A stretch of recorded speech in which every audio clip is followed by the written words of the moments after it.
Good morning, dear students. So today I will start my second lecture from the chapter NPO. In this lecture I will explain a numerical question from your book T.S. Grewal, and this is a numerical question. In previous lecture we was discuss about the introduction part of this chapter.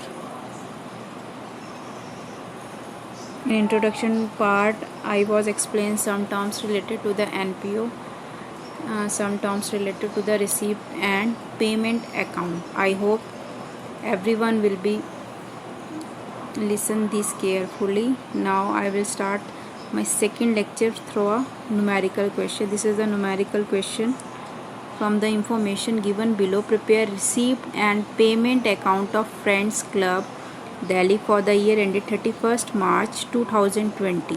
आपको यहाँ पे question दिया हुआ है, जैसे हमने previous lecture में discuss किया था कि रिसीप्ट और पेमेंट आपको यहाँ पे कौन कौन से 3 टाइप के फॉर्मेट या 3 टाइप के स्टेटमेंट बनाने होते हैं। जैसे हम फाइनेंशियल, जब कोई प्रॉफिट मेकिंग ऑर्गेनाइजेशन होता था, जैसे आप 11th में क्या प्रिपेयर करते थे, फाइनल अकाउंट्स में trading account, profit and loss account and balance sheet. क्योंकि यहाँ पे अब हम जो ऑर्गेनाइजेशन ले रहे हैं वो NPO means non profit making organisation, जिसका मेन मोटिव प्रॉफिट मेकिंग नहीं होता है, वो कुछ सोशल वेलफेयर के लिए भी काम करता है। तो उस कंडीशन में यहाँ पे जो फॉर्मेट हैं वो थोड़े से चेंज हो जाते हैं।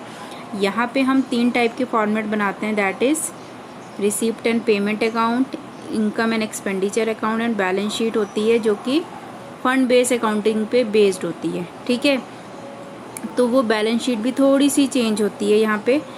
तो ये 3 टाइप के मैंने अकाउंट बनाए थे। तो हमने जो प्रीवियस लेक्चर में पढ़ा था रिसीप्ट एंड पेमेंट, कुछ टर्म्स पढ़ी थी, और रिसीप्ट एंड पेमेंट अकाउंट में क्या क्या टर्म्स आती हैं आपकी डेबिट साइड और क्रेडिट साइड, उनको हमने डिस्कस किया था। तो आज के जो लेक्चर में मैं आपको एक न्यूमेरिकल क्वेश्चन एक्सप्लेन करने वाली हूँ कि आपको न्यूमेरिकल क्वेश्चन के थ्रू आपको अगर रिसीप्ट एंड पेमेंट अकाउंट का क्वेश्चन आता है तो आप उसको कैसे सॉल्व करोगे। ठीक है, तो सबसे पहली चीज़, जब भी आप रिसीप्ट एंड पेमेंट अकाउंट को के न्यूमेरिकल क्वेश्चन को सॉल्व करोगे तो आपको सबसे पहली चीज़ क्या आनी चाहिए कि जो भी मैंने फॉर्मेट आपको बताया था रिसीप्ट एंड पेमेंट अकाउंट का, उसमें डेबिट साइड जो भी टर्म्स होती हैं और क्रेडिट साइड जो भी टर्म्स होती हैं उनको आपको अच्छे से पढ़ना होगा, याद करना होगा, तभी आप अपने न्यूमेरिकल क्वेश्चन को कर सकते हो।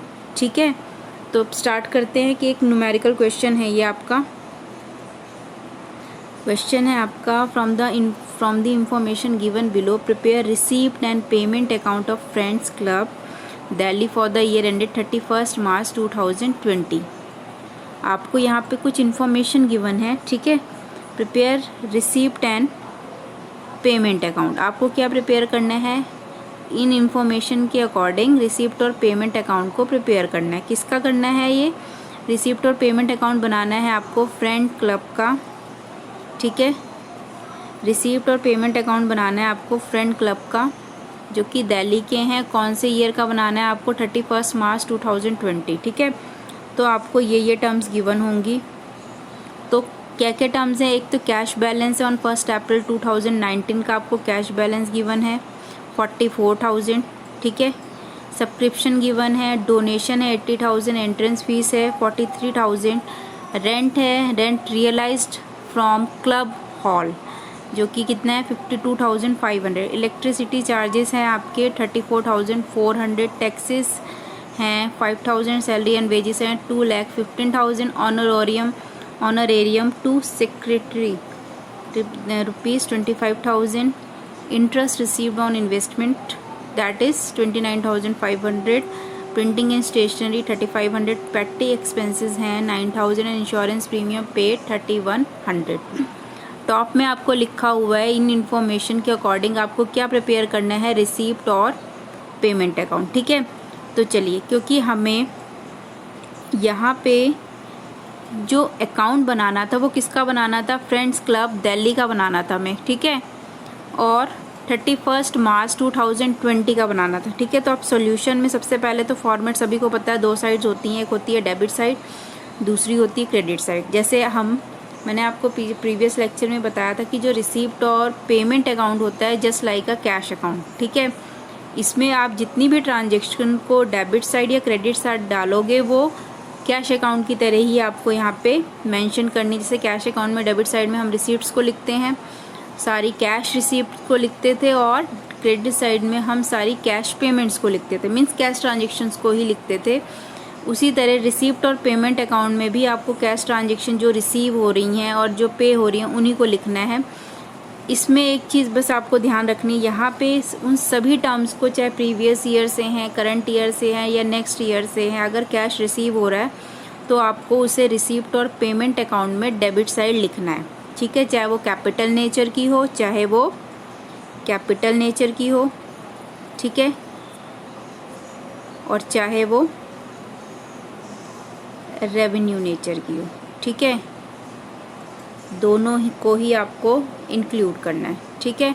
तो कैपिटल नेचर और रेवेन्यू नेचर दोनों ही टर्म्स को आपको, कैपिटल आ गया आपका, ठीक है, और रेवेन्यू, दोनों ही टर्म को आपको इंक्लूड करना है रिसीप्ट और पेमेंट अकाउंट में, ठीक है। अब चलते हैं क्वेश्चन के सॉल्यूशन पे, ठीक है। अब जैसे मैंने आपको बताया था कि डेबिट साइड जो होती है उस साइड हम सारी रिसीप्ट्स को लिखते हैं, ठीक है। सबसे पहले आप जिसका भी अकाउंट बना रहे हो, फ्रेंड्स क्लब दिल्ली का बना रहे हो तो उसको हेडिंग में डाल दीजिए और यहाँ पे लिखना है friends club Delhi receipt and payment account for the year 31 मार्च 2020, ठीक है। तो आपको एक साइड लिखना है रिसीप्ट, दूसरी साइड लिखना है पेमेंट। एक साइड आपको क्या लिखना है, रिसीप्ट। अब सबसे पहली चीज़ यहाँ क्वेश्चन के अंदर दी गिवन है आपको cash balance on 1 April 2019 that is 44,000, ठीक है। तो वो कैश बैलेंस, जैसे हम कैश अकाउंट में या कैश बुक में हम सबसे पहले टॉप में एक बैलेंस लिखते थे, ठीक है, उसी तरह आपको यहाँ पे भी बैलेंस लिखना है, balance BD that is cash, यहाँ पे लिख देना है 44,000, ठीक है। लिख दिया, ये बैलेंस हमारा हो गया। उसके बाद सब्सक्रिप्शन क्या होता है, मैंने आपको बताया था कि सब्सक्रिप्शन होता है एक तरीके से जो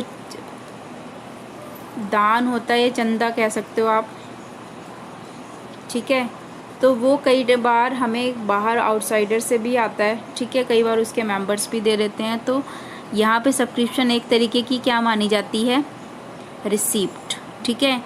तो आपको दूसरी टर्म क्या लिखनी है, यहाँ पे सब्सक्रिप्शन लिख देना है 3,76,000 दैट इज़ रिसीप्ट, इसलिए हमने कौन सी साइड लिखा है, रिसीप्ट साइड लिखा है इसको, ठीक है। उसके बाद है आपका डोनेशन। डोनेशन भी एक तरीके से हमारे लिए रिसीप्ट होता है। कई बाहर के लोग जो NPO से जुड़े होते हैं, कई बार वो कुछ दान कर देते हैं, तो उस कंडीशन में भी फर्म के पास पैसा आता है, तो आपको 80,000 डेबिट साइड लिख देना है, ठीक है। उसके बाद चलते हैं एंट्रेंस फीस पे। एंट्रेंस फीस आपको गिवन है क्वेश्चन के अंदर दैट इज़ 43,000, तो आपको डेबिट साइड ही लिखना है। एंट्रेंस फीस होती क्या है, मैंने आपको प्रीवियस लेक्चर में एक्सप्लेन ऑलरेडी किया हुआ है कि जो NPO होते हैं इसके कुछ मेंबर्स होते हैं, तो उसका मेंबर बनने के लिए उन्हें कुछ फ़ी पे करनी पड़ती है उस NPO ऑर्गेनाइजेशन को, ठीक है। तो वो ऑर्गेनाइजेशन के लिए एक तरीके से रिसीप्ट होती है क्योंकि उसके मेंबर उसे पे करते हैं, ठीक है। तो यहाँ पे रिसीप्ट है, इस वजह से हमने 43,000 को यहाँ पे रिसीप्ट साइड लिखा। उसके बाद रेंट रियलाइज्ड का मीनिंग प्राप्त होना, किससे प्राप्त हुआ है, क्लब का जो हॉल है या NPO के क्लब का जो हॉल है उससे कुछ पैसा हमें रियलाइज्ड हुआ है एज ए रेंट, तो वो रेंट रियलाइज जो हुआ है वो भी हमारे लिए क्या है, एक रिसीप्ट है, ठीक है। उसके बाद है आपका इलेक्ट्रिसिटी चार्जेस। इलेक्ट्रिसिटी चार्जेस जैसे हम इलेक्ट्रिसिटी चार्जेस मीन्स चार्जेस है, मीन्स खर्चा है, चार्जेस वर्ड लगा हुआ है, तो इलेक्ट्रिसिटी चार्जेस आपको लिखना है पेमेंट, क्योंकि एक चार्ज किया गया है, एक तरीके से हमें पे करना पड़ रहा है। देन टैक्सेस रिसीव नहीं होंगे, आपको पे करने पड़ेंगे, NPO को पे करने पड़ेंगे, ठीक है। तो यहाँ पे जो टैक्सेस आए हैं वो कितने आए हैं, 5,000, उसको आपको लिख लेना है क्रेडिट साइड। उसके बाद सैलरी एंड वेजेस भी एक तरीके से खर्चा होता है, क्योंकि कुछ NPO में अगर हम किसी ऑर्गेनाइजेशन को चला रहे हैं तो उसके अकाउंट सेक्शन को देखने के लिए या उसके काम को चलाने के लिए हम कुछ लोगों को भी अपॉइंट करेंगे ताकि हमारे NPO का काम चल सके। तो उन्हें कुछ सैलरी भी पे करनी पड़ेगी, कुछ वेजेस भी पे करने पड़ेंगे। तो इस वजह से जो सैलरी और वेजेस एक तरीके से खर्चा होता है, उसको आपको कहाँ लिखना है, क्रेडिट साइड। ठीक है। ऑनोरेरियम टू सेक्रेटरी, ठीक है, ऑनोरेरियम। अब ऑनोरेरियम कई बार क्या होता है कि जो भी एनपीओज होती हैं, अगर किसी कल्चरल प्रोग्राम को ऑर्गेनाइज करती हैं या फिर किसी पर्सन को एज ए रिस्पेक्ट देने के लिए इनवाइट करती हैं अपने ऑर्गेनाइजेशन में, तो उसे कुछ ऑनर के लिए, उसे कुछ सम्मान देने के लिए कुछ पे किया जाता है। ठीक है। तो एज ए सेक्रेटरी अगर वो है तो उसे कुछ ऑनर करने के लिए अगर कुछ खर्चा किया गया तो एक तरीके से एनपीओ के लिए एक्सपेंस होता है। इस वजह से उसको भी आपको कहाँ दिखाना है, क्रेडिट साइड दिखाना है, एज एक्सपेंस या पेमेंट। इंटरेस्ट रिसीव, अब रिसीव हुआ तो कहाँ पे लिखोगे आप, इंटरेस्ट अगर रिसीव हुआ है तो आपको interest received on investment, investment से इंटरेस्ट रिसीव हुआ, दैट इज़ 29,500। तो आपको कहाँ लिखना है, वो डेबिट साइड लिख देना है। ठीक है। उसके बाद है printing and stationery. Printing and stationery भी एक तरीके से खर्चा ही होता है, जैसे प्रॉफिट एंड लॉस में आपको याद है ना, एक तरीके से खर्चा होता था। तो यहाँ पे वो कैश में ही हो रहा है, तो इस वजह से हम उसे रिसीप्ट एंड पेमेंट अकाउंट में पे कर रहे हैं। ठीक है। आगे पैटी एक्सपेंसेस, ऐसे खर्चे छोटे मोटे, चाय कॉफ़ी रिफ़्रेशमेंट टाइप कुछ, अगर उन चीज़ों पे जो खर्चे हुए तो उन्हें पैटी एक्सपेंसेस माना जाता है। तो ये भी एक तरीके से क्या है, पेमेंट करनी पड़ेगी इनकी। ठीक है। उसके बाद है इंश्योरेंस प्रीमियम। इंश्योरेंस प्रीमियम जो पे किया गया है वो कितना है, 3100। ठीक है, 3100 है। उसको भी आप कहाँ पे शो करोगे, क्रेडिट साइड शो करोगे। ठीक है, कर लिया। अब उसके बाद जैसे हम कैश बुक में करते थे, डेबिट साइड का टोटल करते थे। ठीक है, टोटल करना है आपको। उसके बाद क्रेडिट साइड का टोटल।